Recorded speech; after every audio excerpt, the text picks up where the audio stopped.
1월 26일 월요일. 작은 물동이. 한겨울, 작은 마을의 우물가에 두 통의 물동이가 놓여 있었습니다. 하나는 반들반들하고 크며 사람들 눈에 잘 띄는 자리에서 늘 자신을 자랑했습니다. 다른 하나는 작고 오래되어 우물 뒤 그늘에 조용히 기대어 있었습니다. 마을 사람들은 큰 물동이에 먼저 눈길을 주지만 날이 추워 얼음이 끼기 시작하자 상황이 달라졌습니다. 큰 물동이는 입구가 넓어 얼음이 금세 차올라 물을 퍼낼 수 없었고, 작은 물동이는 입구가 좁고 낮아 얼음이 쉽게 녹아 여전히 물을 담을 수 있었습니다. 사람들은 결국 작은 물동이로 물을 길어 나르기 시작했습니다. 낮아 보이고 작아 보이던 그 물동이가 겨울날 가장 귀한 역할을 하게 된 것입니다. 우리가 주님 앞에서 작아지는 것도 이와 같습니다. 스스로를 낮출 때 우리는 오히려 주님의 영광을 담는 그릇이 됩니다. 겉모양이 아니라 겸손한 마음이 주님의 일을 가능하게 하며, 하나님은 그런 사람을 통해 생명을 흘려보내십니다. 높아짐은 우리가 만드는 것이 아니라 낮아짐을 통해 주님이 이루시는 것입니다.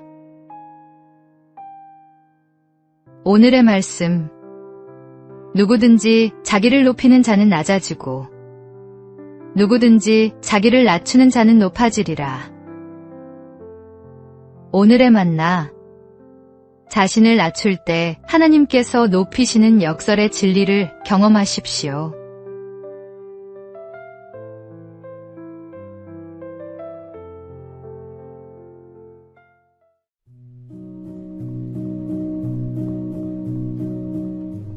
(1월 27일) 화요일. 골프 여왕의 근성. 여자 골프계의 대명사 박세리 선수는 초등학교 3학년 때 처음 골프채를 잡았습니다. 그때부터 남들이 상상하기 어려운 근성과 연습량으로 자신만의 길을 만들어 갔습니다. 어느 날 모래사장에서 벙커샷을 연습하며 시간을 보내고 있을 때 아버지는 더 연습하고 있으라고 말하며 자리를 떴습니다. 새벽 4시가 되어서야 아버지가 집에 돌아왔지만 어린 박세리는 아직도 들어오지 않은 상태였습니다. 연습장을 찾은 아버지는 전등 하나 켜진 모래밭에서 손을 호호 불며 묵묵히 연습하고 있는 딸을 발견했습니다. 그녀는 눈이 오나 비가 오나 바람이 부나 악천후 속에서 라운드를 하며 어떤 상황에서도 흔들리지 않는 실력을 다졌습니다.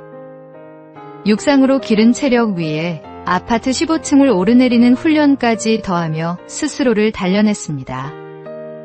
골프 여왕이라는 칭호는 하루아침에 주어진 것이 아니라 보이지 않는 자리에서 쌓아 올린 꾸준함의 결과였습니다. 우리의 삶에서도 맡은 자리에서 견디고 버티는 힘이 결국 열매를 만들어냅니다. 새해에는 자신의 자리에서 근성과 담력을 기르는 훈련을 해보십시오. 오늘의 말씀. 나는 선한 싸움을 싸우고 나의 달려갈 길을 마치고 믿음을 지켰으니.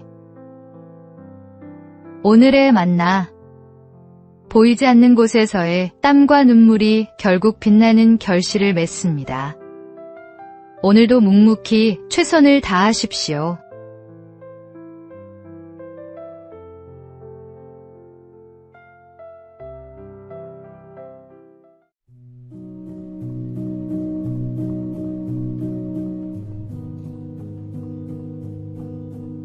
(1월 28일) 수요일. 정직대회. 어느 마을에 정직대회가 열렸습니다. 참가자들은 한 주간 있었던 잘못을 솔직하게 고백하면 되고, 가장 진실한 사람에게는 정직왕, 왕관이 수여되는 행사였습니다. 모두가 긴장한 얼굴로 앞에 섰습니다. 첫 번째 참가자가 말했습니다. 저는 실수한 적이 없습니다. 완벽한 한 주였습니다. 두 번째 참가자도 나섰습니다. 저도요. 저는 항상 바르게 살았습니다. 사람들은 서로 눈치를 보며 당당하게 말했지만 분위기는 어딘가 어색했습니다. 그때 어린 소년 하나가 손을 들며 수줍게 나왔습니다. 저는 쿠키를 하나만 먹으라고 했는데 4개나 먹었어요. 엄마 몰래요. 순간 사람들이 웃음을 터뜨렸습니다. 그런데 심사위원장은 미소를 지으며 바로 왕관을 그의 머리에 올려놓았습니다. 정직은 잘못이 없는 사람이 아니라 잘못을 인정할 줄 아는 사람에게서 시작됩니다. 우리는 절대자 하나님 앞에서는 누구나 부족하고 부끄러운 존재들입니다. 하나님께 드릴 수 있는 가장 아름다운 고백, 자신이 죄인임을 인정하는 고백을 드리십시오. 우리가 죄인임을 고백할 때 주님께서는 우리를 의인이라 칭하십니다. 오늘의 말씀. 만일 우리가 우리 죄를 자백하면 그는 미쁘시고 이로우사 우리 죄를 사하시며 우리를 모든 불의에서 깨끗하게 하실 것이요. 오늘의 만나. 진정한 회개는 완벽함을 주장하는 것이 아니라 솔직하게 자신의 부족함을 인정하는 것입니다.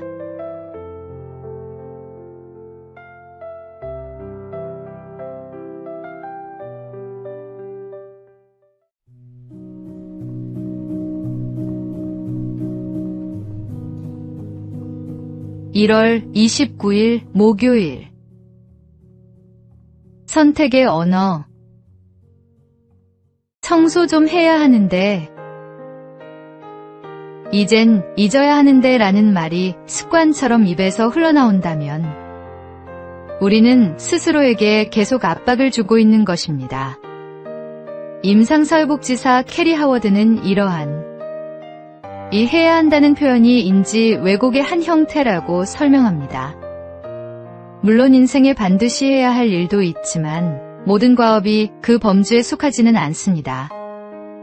어떤 일을 해야 한다고 마음먹고도 정작 다른 일에 시간을 허비하며 자신을 실망시킨 경험, 누구나 한 번쯤 있었을 것입니다.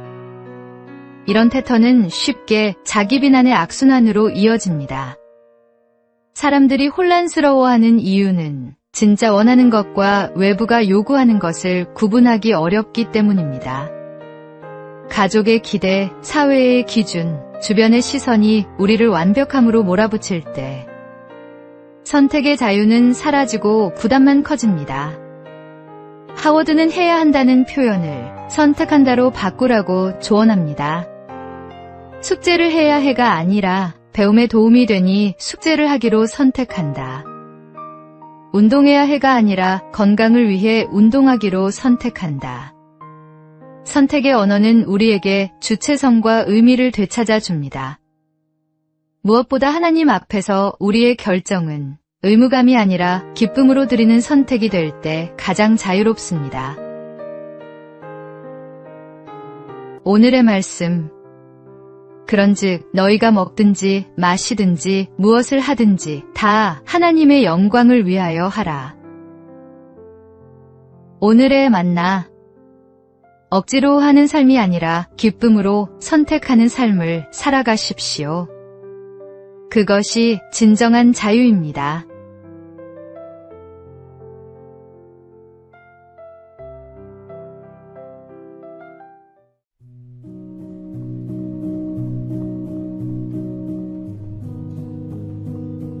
(1월 30일) 금요일. 낭만 러너의 달리기. 낭만 러너로 불리는 심진석 씨는 올해만 27번의 아마추어 마라톤 대회에서 우승했습니다. 그의 훈련 방법은 특별합니다. 비계공으로 일하는 건설 현장을 오가며 안전화를 신고 뛰는 것입니다. 화려한 장비 없이 출근복 차림 그대로 언덕과 계단을 오르내리며 자신을 단련합니다. 그가 이렇게 열심히 일하고 달리는 이유는 가족에 대한 사랑 때문입니다. 아픈 아버지와 어머니, 뇌전증으로 고통받는 형을 위해 그는 월급의 90%를 가족에게 드리고 주말엔 물류센터에서 일하며 용돈을 마련합니다. 형이 쓰러질 때마다 달려가던 그 마음으로 그는 결승선 넘어 형이 서 있다고 상상하며 달립니다.